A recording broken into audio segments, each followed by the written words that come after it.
राजधानी में बीती रात से बादलों की मनमानी जो है लगातार जारी है। अलग अलग इलाकों में खूब बादल बरस रहे हैं। बादल की वजह से मौसम जो है सुहाना तो हुआ, मगर सड़कों पर पानी भरने से लोगों को काफी परेशानी हो रही है।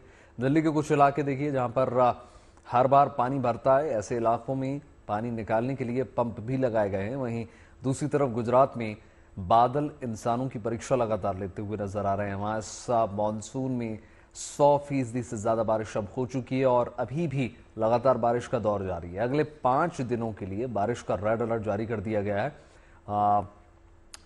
वहां देखिए क्या शहर क्या गांव सब पानी पानी पूरी तरीके से उससे हो चुका है। मुश्किल लम्हों के बीच जिंदगी को सुरक्षित रखने की भी लगातार कोशिशें जारी है। अभियान लगातार चलाया जा रहा है। सेना दूसरी एजेंसियों के साथ मिलकर लगातार रेस्क्यू ऑपरेशन चला रहा है।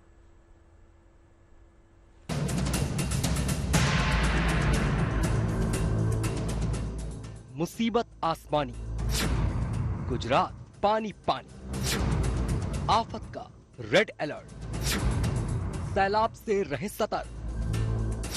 दूसरी एजेंसियों के साथ सेना ने संभाली कमान,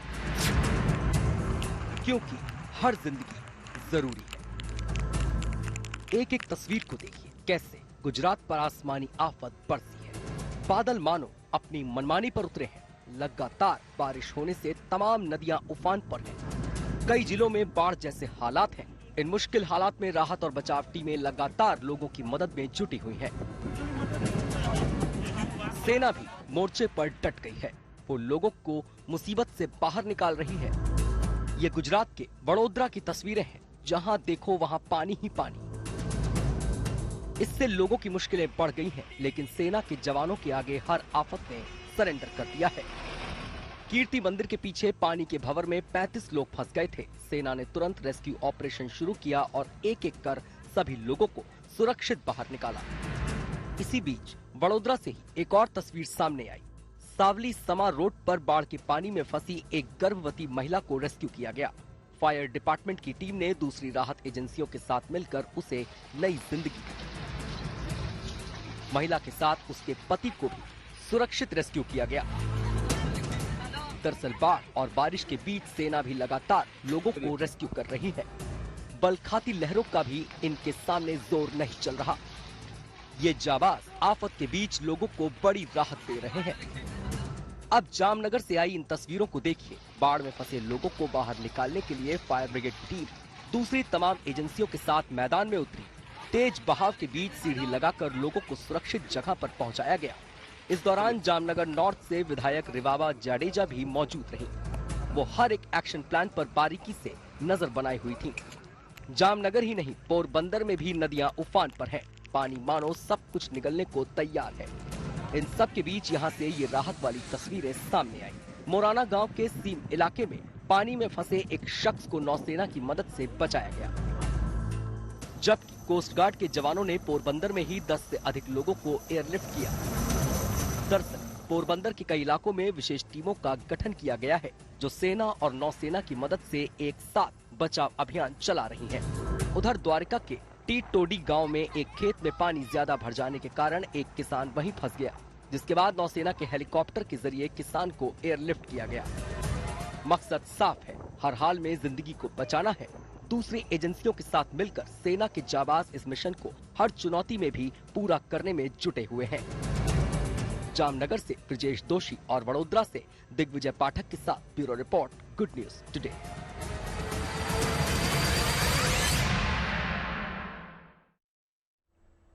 तो भारी बारिश और उफनती नदियों को देख यही लगता है कि जैसे बादल बेलगाम हो चुके हैं। ऐसे में सावधानी ही सबसे बड़ा बचाव है। ये बारिश देश के लगभग हर शहर में हो रही है। बात करें दिल्ली की, तो बीती रात से राजधानी और उसके आसपास के शहरों में बादल बरस रहे हैं। इतना ही नहीं, अगले 2 दिनों तक इसी तरह भारी बारिश का अलर्ट जारी किया गया है। ऐसा ही अलर्ट मौसम विभाग ने उत्तर प्रदेश, बिहार समेत 14 राज्यों के लिए जारी किया है। यह गतिका देखिए, पहले से सैलाब की मार झेल रहे गुजरात में भी 5 दिनों का रेड अलर्ट है। हालांकि वहां पहले से सेना और एनडीआरएफ के जो जवान हैं वो लोगों की मदद में जुटे हुए हैं। जी हां, अभी तक गुजरात में सेना और एनडीआरएफ हजारों लोगों को सुरक्षित जगह पर पहुंचा चुके हैं। गुजरात में इस मिशन में एनडीआरएफ के साथ एसडीआरएफ की टीमें भी लगातार जुटी हुई हैं। और इस बीच राजस्थान में कई जगह आंधी और बारिश की खबरें निकल कर आई। वहां सितंबर के पहले हफ्ते के लिए अलर्ट भी जारी कर दिया गया। जबकि पटना में गंगा नदी खतरे के निशान को पार कर गई है। ऐसे में बिहार के ग्रामीण इलाकों में एहतियातन 75 से ज्यादा स्कूल फिलहाल बंद करवा दिए गए हैं। या तो देखिए जामनगर की ये तस्वीरें आपको दिखाएंगे। अब यहाँ का चप्पा चप्पा पानी में पूरी तरीके से डूब चुका है। बलाम्भा गांव में 83 लोग पानी में फंस गए। एसडीआरएफ की टीम मोर्चे पर पहुंची और एक एक करके वहां से लोगों को निकाला गया। दरअसल जामनगर में बारिश के कारण जगह जगह पानी भर गया है। ये देखिए तस्वीरें। इन सबके बीच यहां पर लगातार राहत और बचाव का काम युद्ध स्तर पर जारी है। तस्वीरें देखिए किस प्रकार से रेस्क्यू ऑपरेशन किया जा रहा है और तमाम लोग एक एक करके ऐसे मुश्किल हालातों से बाहर निकल रहे हैं। सर पर आपको बोझ नजर आएगा, लेकिन कोशिश तमाम जवानों की यही है कि किस प्रकार एक एक जान बचाई जाए और किसी भी प्रकार के जान माल का नुकसान ना हो, कोई क्षति ना हो। तो वहीं गुजरात के छोटा उदयपुर की ये तस्वीरें हैं, जहां मोती टोकरी गांव में उफनती नदी में एक लड़की फंस गई, जिसके बाद फायर टीम ने स्थानीय तैराकों के साथ मिलकर रेस्क्यू ऑपरेशन चलाया। नदी के दोनों छोर तक रस्सी बांधी गई और फिर इसके सहारे उफनती धारा के बीच से लड़की को सकुशल बाहर निकाल लिया गया। ये रेस्क्यू ऑपरेशन 3.5 घंटे तक चला। तो आप देख सकते हैं तस्वीरों के माध्यम से कि किस तरह से रस्सी जो है वो एक छोर से दूसरे छोर तक बांधी गई है और उसके बाद इस लड़की का सफलतापूर्वक रेस्क्यू किया गया। ये अपने आप में बिल्कुल आसान नहीं था। उफनती नदी के बीच रेस्क्यू करना बेहद मुश्किल, लेकिन जवानों ने ये कर दिखाया। एसडीआरएफ, एनडीआरएफ की टीम ने उसका रेस्क्यू मिशन जो है वो सफल करके दिखाया।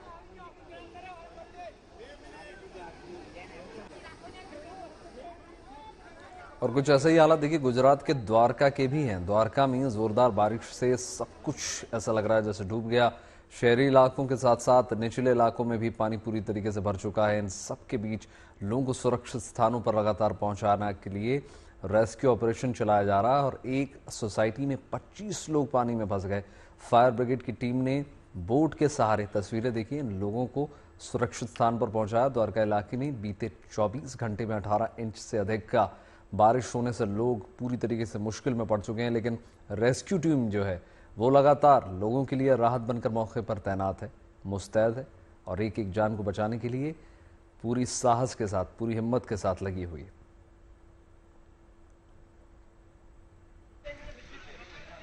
तो गुजरात के जूनागढ़ में भी बाढ़ और बारिश से मुश्किलें जो हैं वो बढ़ गई हैं। जिधर देखो उधर पानी ही पानी नजर आता है। इन सब के बीच रेस्क्यू ऑपरेशन की तस्वीरें वहां से निकलकर सामने आई हैं, जिसमें देखा जा सकता है कि मनावादर और पोरबंदर के बीच 7 लोग बाढ़ के पानी में फंस गए हैं। पानी के तेज बहाव के बीच रेस्क्यू टीम ने मोर्चा संभाल रखा है और तेज बहाव के बीच दो तरफ जो है रस्सी को बांधकर मजबूती से उसको बांधा गया है। पानी की धार की चुनौती के बीच एक एक करके लोगों को धीरे धीरे वहां से निकाला जा रहा है। वही देखिए गुजरात में ही खेड़ा के नडियाद में शेढ़ी नदी उफान पर है और आसपास के इलाके पूरी तरीके से डूब चुके हैं। हर जगह पानी ही पानी आपको नजर आएगा। तस्वीरें देखिए बोट की।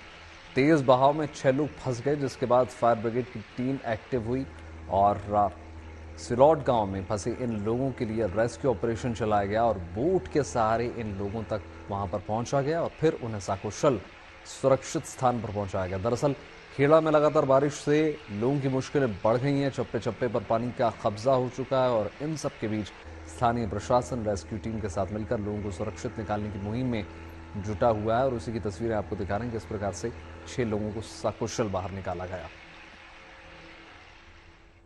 तो जामनगर के मांगरोल का घेर विस्तार लगातार तीसरी बार समुद्र जैसा बन गया है। यहाँ सांधा, हंटरपुर, समरडा, बक्सरा घेर, ओसा, फुलरा जैसे कई गांव से संपर्क टूट चुका है। ऐसी स्थिति में बक्सरा घेर में एक बीमार महिला को नाव से रेस्क्यू कर अस्पताल पहुंचाया गया। साथ ही तालुका विकास अधिकारी और डॉक्टर्स की टीम एनडीआरएफ की टीम के साथ गांव में जाकर बीमार व्यक्तियों का रेस्क्यू करने पहुंच रही है। बेखरी गांव से सभी लोग दूसरे गांव की ओर जा रहे हैं। घेर के हालात भी बेहतर हो रहे हैं और ऐसे में एनडीआरएफ और प्रशासन लोगों की जरूरतें जो हैं वो मदद करने में जुटा हुआ है, जरूरतें पूरी कर रहा है।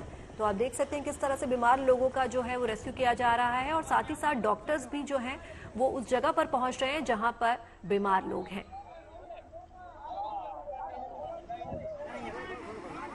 और देखिए सैलाब की ये तस्वीरें गुजरात के भुज की हैं। यहाँ पर सैलाब के बीच एक कार फंस गई बुरी तरीके से। इस गाड़ी में 2 लोग सवार थे। पानी का बहाव इतना तेज होने के बावजूद स्थानीय लोगों ने हिम्मत नहीं हारी। लोगों ने कड़ी मशक्कत से रस्सी के सहारे सैलाब में फंसे इन दोनों लोगों की जिंदगी बचा ही ली। देखिए तमाम गांव वालों की हिम्मत की बदौलत इस सैलाब में फंसी गाड़ी और उसमें फंसे 2 सवारों को किस प्रकार से निकाला गया। रस्सी के सहारे एक करके लोग आगे बढ़ते हैं और किस प्रकार से उनको बाहर निकाला जाता है, ये अपने आप में बहुत बड़ी चुनौती थी, लेकिन सफलतापूर्वक इस कार्य को किया गया।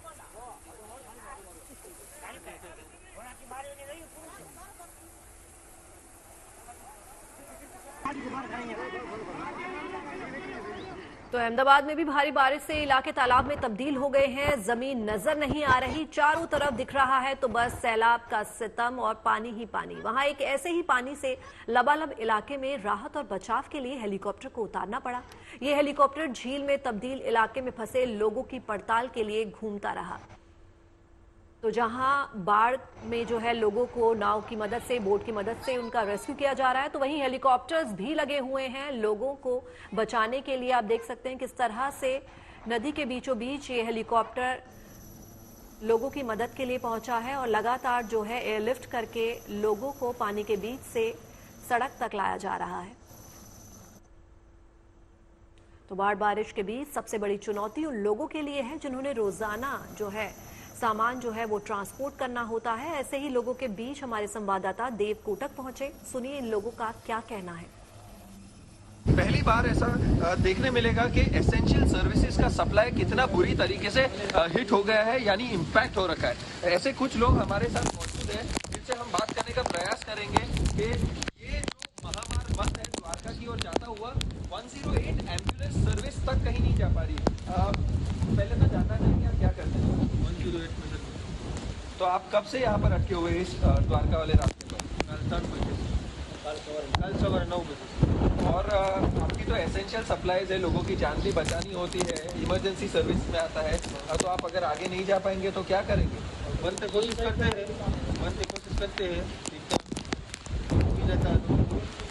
जी, क्योंकि जान का जोखिम होता है लोगों का और ऐसे टाइम पे एम्बुलेंस ही नहीं पहुंच पाई तो बहुत दिक्कत हो सकती है। इमरजेंसी केस मिलता है, जितना भी हो सकता है हम उधर वहाँ पहुँचने की कोशिश करते हैं। आप भी ट्रक चालक है, तो आप कहाँ जाने का प्रयास कर रहे हैं और कितनी दिक्कतें आ सकती है अगर ये सही समय पर तेल जो है नहीं पहुँच पाए एरोप्लेन के लिए? वो प्लेन कैंसिल हो जाएगा, तेल नहीं पाएगा, फ्लाइट्स कैंसिल हो जाएगा। जो द्वारका जाने वाला ये रास्ता है कहीं ना कहीं ये महामार्ग पूरी तरह से पानी में डूबा हुआ है और मेरे पीछे ही बिल्कुल ये जो आप देख पा रहे होंगे कि ये सारी टैंकर्स है, AIP लिखी हुई ऑल इंडिया परमिट भारत में कहीं पे भी जा सकती है और मोस्टली एयरपोर्ट पर इसको प्लेन के लिए फ्यूल प्रोवाइड करने का काम करते हैं। कैमरामैन राजू के साथ देव कोटक। जामनगर में एक रिहायशी इलाके में पानी की रफ्तार ने लोगों को पूरी तरीके से डरा दिया। देखकर ऐसा लग रहा जैसे देखिए नदियां जो है उस इलाके से होकर बह रही हों। ऐसे में डरे सहमे इलाके के जो लोग हैं वो एक जगह पर इकट्ठा हो गए और राहत और बचाव की टीम का लगातार इंतजार करने लगी। फिर रेस्क्यू टीम के जवान वहां पर पहुंचते हैं। उन्होंने वहां रस्सी के सहारे एक मकान में फंसे लोगों को बाहर निकालने की कोशिश की। दूसरी तरफ 2 मकानों की छतों पर सीढ़ी का पुल बनाया और फिर उस पर चलकर बच्चे और दूसरे लोगों को सुरक्षित बाहर निकाला।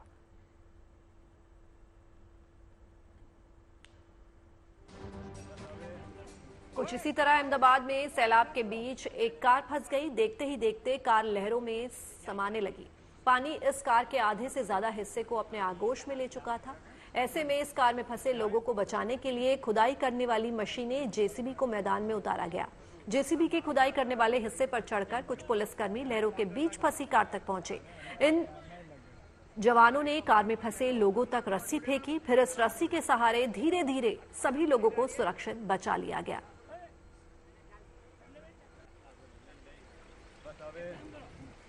आवाज अब जरा ये तस्वीरें देखिए, लहरें इस कदर उफान पर हैं कि जंगली जानवर और समुद्र में रहने वाले जीव भी परेशान हैं।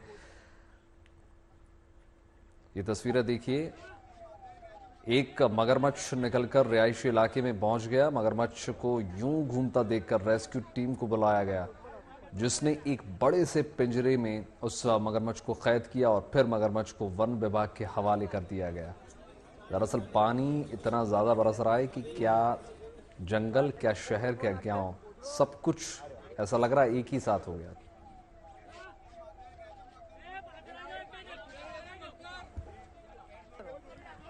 इसके अलावा बिहार के पटना से भी एक रेस्क्यू की खबर है। यहां गांधी सेतु से सेल्फी लेने के दौरान एक लड़की गिर गई, जिसे एसएसबी ने रेस्क्यू कर बचा लिया।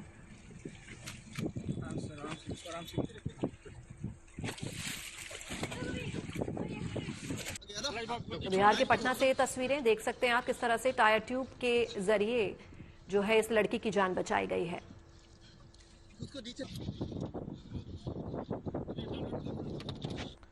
हिमाचल प्रदेश के चंबा खड़ामुख होली सड़क मार्ग पर जबरदस्त लैंडस्लाइड हुआ और जिसके चलते एक ट्रक भारी चट्टानों की चपेट में आ गया, तो लेकिन खाड़ी में गिरने से उसे बचा लिया गया।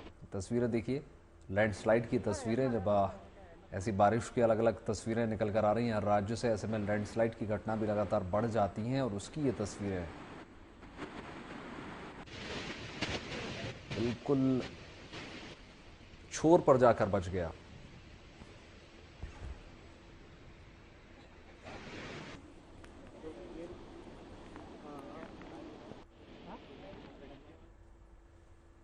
और अब आपको राजधानी दिल्ली की तस्वीरें दिखाते हैं। आज सुबह से ही दिल्ली एनसीआर में झमाझम बारिश हो रही है। बारिश की वजह से कई जगह जल भराव देखा जा रहा है, जिसकी वजह से दिल्ली में ट्रैफिक जैम की स्थिति देखी जा रही है। तो तीन तस्वीरें आपके सामने, आप देख सकते हैं कि राजधानी दिल्ली में जो है वो जल भराव हो रहा है। बीती रात से ही लगातार झमाझम बारिश जो है वो बनी हुई है।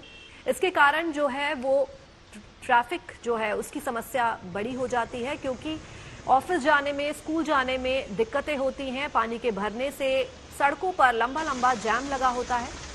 तो ये तीन तस्वीरें बारिश से दिल्ली में जाम की, और झमाझम बारिश तो हुई है, राहत तो मिली है, लेकिन कहीं ना कहीं ये राहत जो है वो आफत का काम भी करती है, क्योंकि बारिश के बाद जो ट्रैफिक जाम लगता है उससे लोगों को बड़ी परेशानी का सामना करना पड़ता है।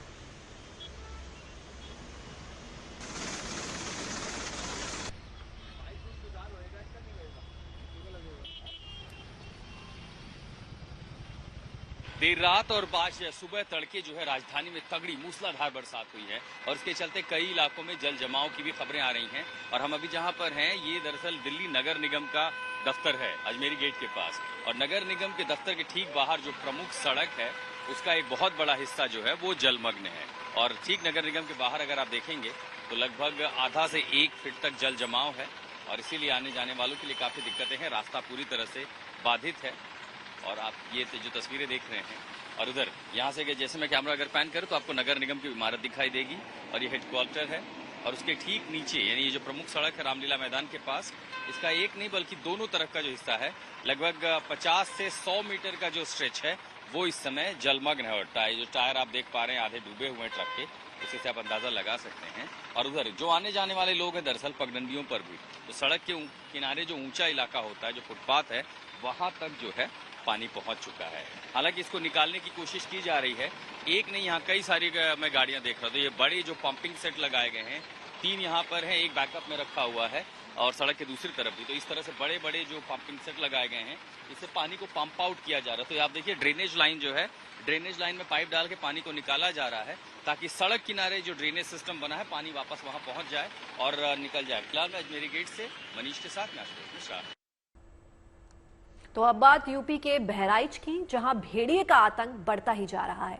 यहां भेड़ियों का एक झुंड आदमखोर बन चुका है और लोगों पर लगातार हमला कर रहा है। यहां करीब 1.5 महीने में 8 बच्चों को भेड़िया अपना शिकार बना चुका है।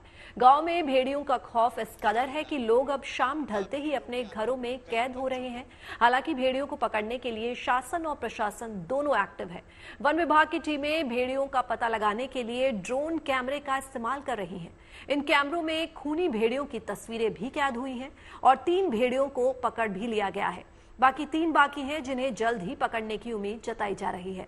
वन विभाग और पुलिस की टीमों के अलावा मंत्री और विधायक भी इस संकट का हल निकालने के लिए मौके पर जुटे हैं।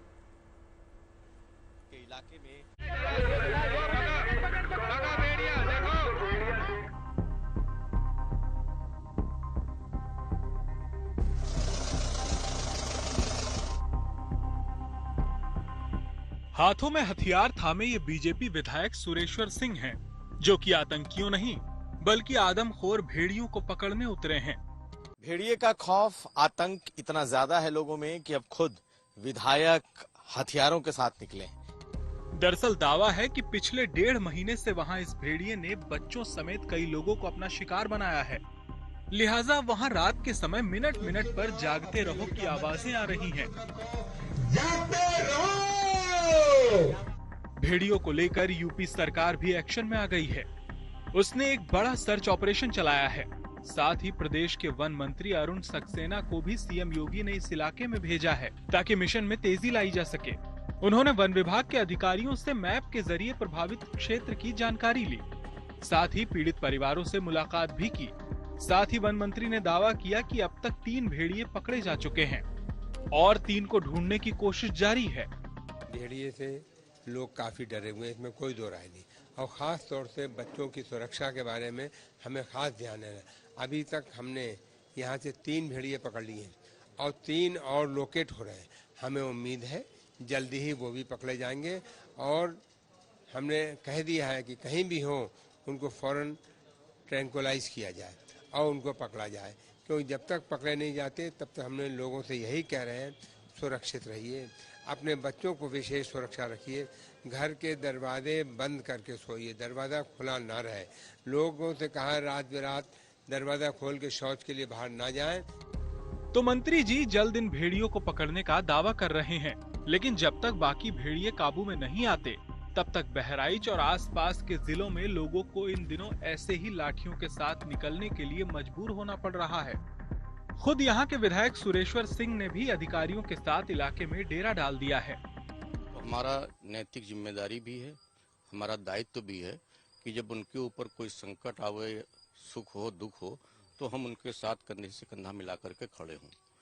आज जैसा कि आप सब लोग कह रहे हैं कि लोगों में डर महसूस हो रहा है भेड़िए के हमले से, तो जब समाज के लोग, गांव के लोग, हमारे मतदाता डरे हुए हैं, तो राइफल लेकर के हमारे निकलने के बाद में, चाहे हमारा कार्यकर्ता हो, चाहे मंडल अध्यक्ष हो, चाहे ग्राम प्रधान हो, चाहे अधिकारी या कर्मचारी हो, जब सोचता है कि विधायक जी स्वयं चल पड़े हैं तो भी उसको भी अपने दायित्व का बोध होता है और वो भी उसी दिशा में चल देता है। सरकार की तरफ से, माननीय मुख्यमंत्री की तरफ से निर्देश हैं।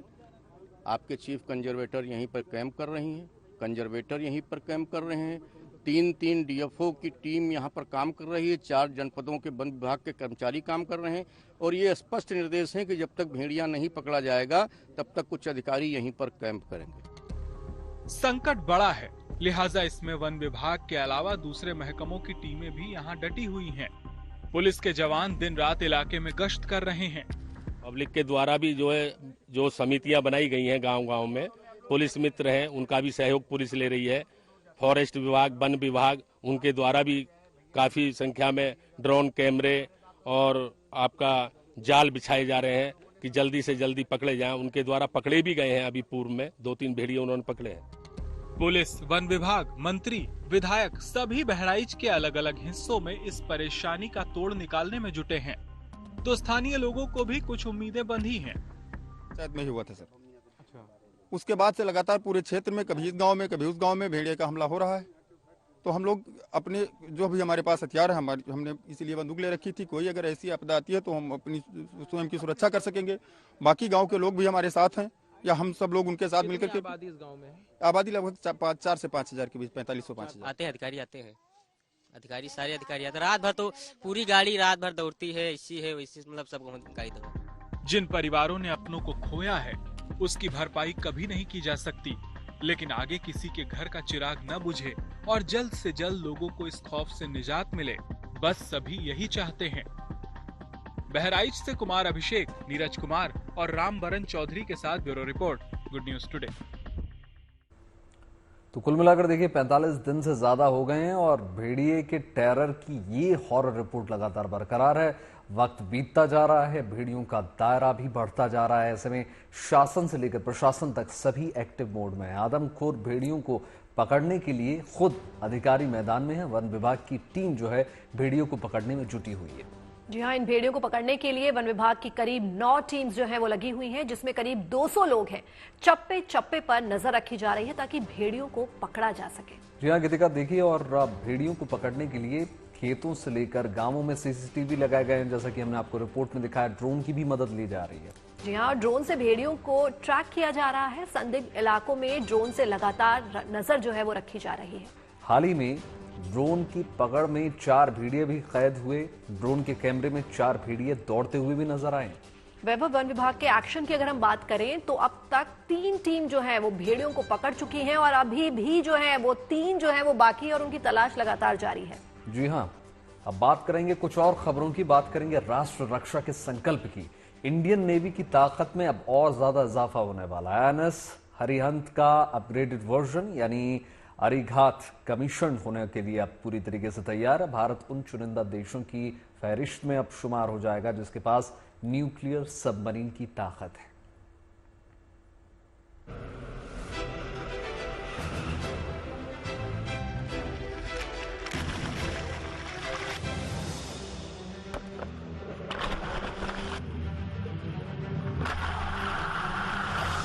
स्वदेशी परमाणु पनडुब्बी अरिघात, चीन पाकिस्तान पर आघात।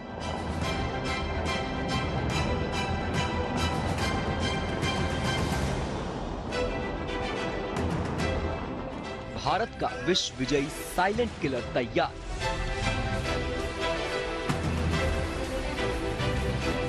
INS अरिघात का स्वागत है।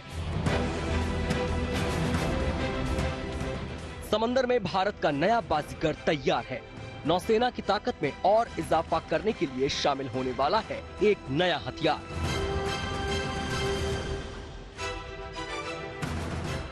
दरअसल चीन पाकिस्तान की हर चाल को मात देने के लिए भारतीय नौसेना समंदर में एक विध्वंसक पनडुब्बी उतार रही है, जिसका नाम है INS अरिघात।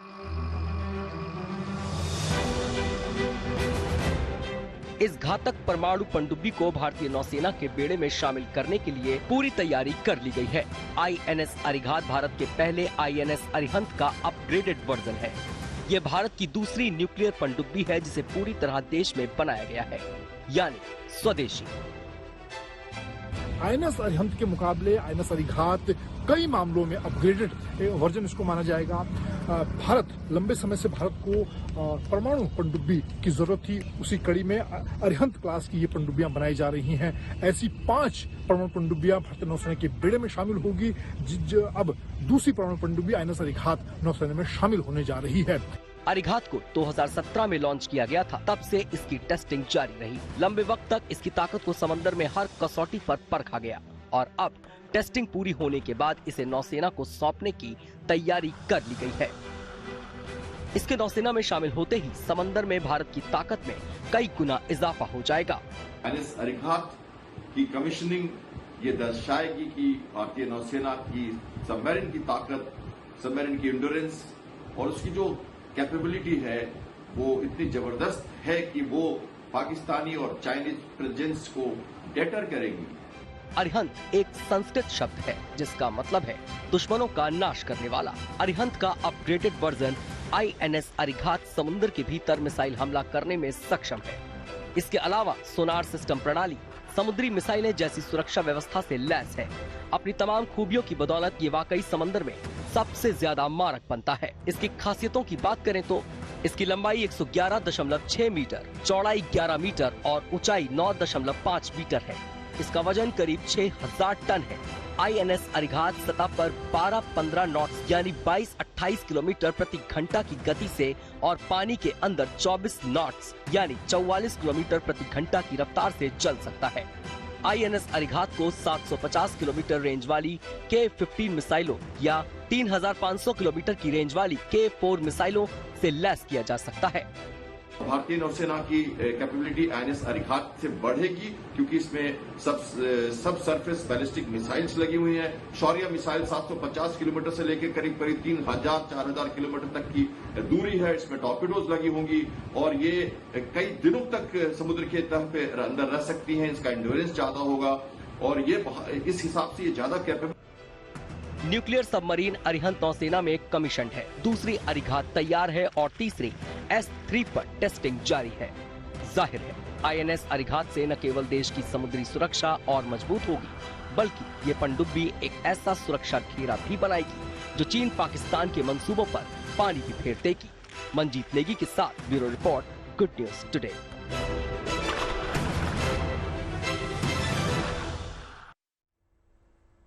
तो सेना से जुड़ी फायर एंड फ्यूरी कोर वाकई शानदार है। इस साल वो अपनी सिल्वर जुबली मना रही है। ऐसे में अलग अलग जगहों पर कई कार्यक्रम आयोजित किए जा रहे हैं। ऐसे में लेह से भी सियाचिन समेत 3 जगह रैलियां रवाना की गई हैं। इनका मकसद क्षेत्र में एडवेंचर टूरिज्म को बढ़ावा देना है, साथ ही इनके जरिए लोगों के भाईचारे और खेल भावना को भी संदेश देना है।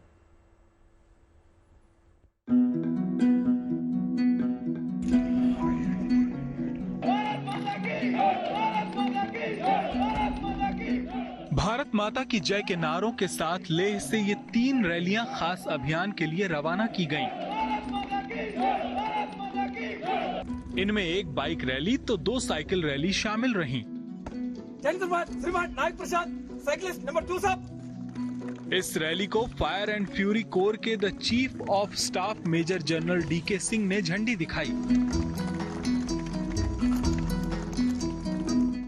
दरअसल सेना से जुड़ी ये फायर एंड फ्यूरी कोर इस साल अपनी सिल्वर जुबली मना रही है। ऐसे में अलग अलग जगहों पर कई कार्यक्रम आयोजित किए जा रहे हैं।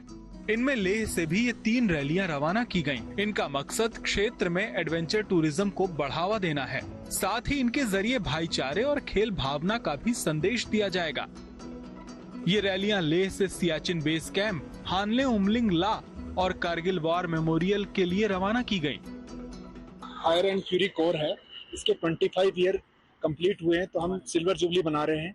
और साथ ही साथ लद्दाख के डेवलपमेंट में और यहाँ के लोकल एरिया के लोगों के अंदर अवेयरनेस फैलाने के लिए कि यहाँ आर्मी ने कितना डेवलपमेंट में योगदान दिया है, तो वो अवेयरनेस के लिए रास्ते के अंदर हम करेंगे, जहाँ पे हम बच्चों से मिलेंगे, सिविलियन से मिलेंगे, वेटरन से मिलेंगे और अवेयरनेस फैलाते हुए रास्ते जाएंगे। सेना की फायर एंड फ्यूरी कोर वाकई बेमिसाल है। इसकी स्थापना साल 1999 में हुई थी। ये लेह और दूसरे पहाड़ी इलाकों में तैनात है। मुश्किल हालात में भी ये हर वक्त किसी भी चुनौती से लोहा लेने के लिए तैयार रहती है। फायर एंड फ्यूरी कोर की इन रैलियों में अग्निवीर से जुड़े जवानों को भी शामिल किया गया। ऐसे में वो भी प्रतिभागी बनकर काफी खुश नजर आए। खास चीज ये है कि आप अग्निवीर से ताल्लुक रखते हैं, तो आप अपने सीनियर्स के साथ साइकिल एक्सपीरियंस, कितना फख्र महसूस हो रहा है अपने आप को? सियाचिन जा रहा है आप? हम तो बहुत खुशी में हैं।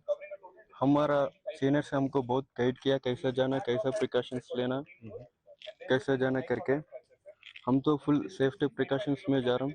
जाहिर है भारतीय सेना और उससे जुड़ी एक एक टुकड़ी, एक एक यूनिट, एक एक कोर, एक एक बटालियन अपने आप में अव्वल है।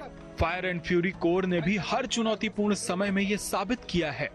शायद ऐसी ही छोटी छोटी कोशिश और पहल ही उसे बेस्ट बनाते हैं। लेह से बाकिर चो, गुड न्यूज टुडे। तो शुभ समाचार में आज के लिए बस इतना ही, लेकिन आप अपना बहुत बहुत ख्याल रखिएगा। बिल्कुल, देश और दुनिया की तमाम पॉजिटिव खबरों के लिए यूं ही जुड़े रहिए गुड न्यूज टुडे के साथ। नमस्कार।